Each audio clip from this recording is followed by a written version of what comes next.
tensions really running so high there. And as we were talking about before, you know, it's impossible. Robert Jenrick is saying very clearly there is a plan in place, a hotel plan in place for anyone who tests positive.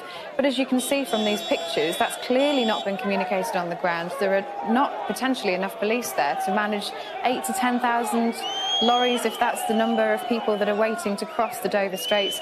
You know, clearly an escalating situation there. Very difficult for the government to be able to handle that when they are here in Westminster and not on the ground out there.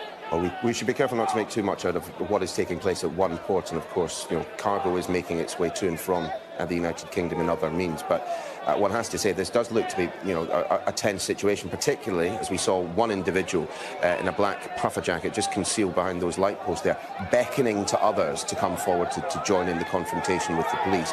At the same time, one has to say you can understand the frustration of anyone trapped on the other side of the channel from their home.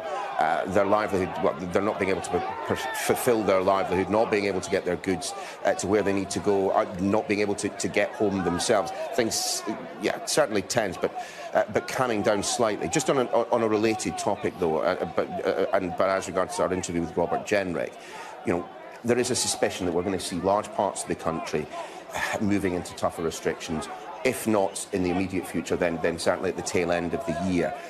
An interesting little clip from him in our interview at the very end of it, in fact.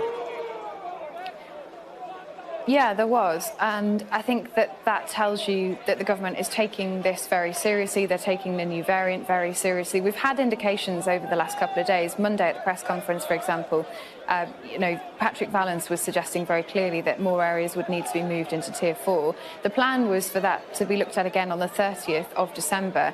Over the last 24 hours, that has clearly accelerated, and the data that the government has been looking at from around the country and the potential spread of this variant has been making things, you know, more serious, and meaning that they have to make a decision more quickly, perhaps, than they had already planned.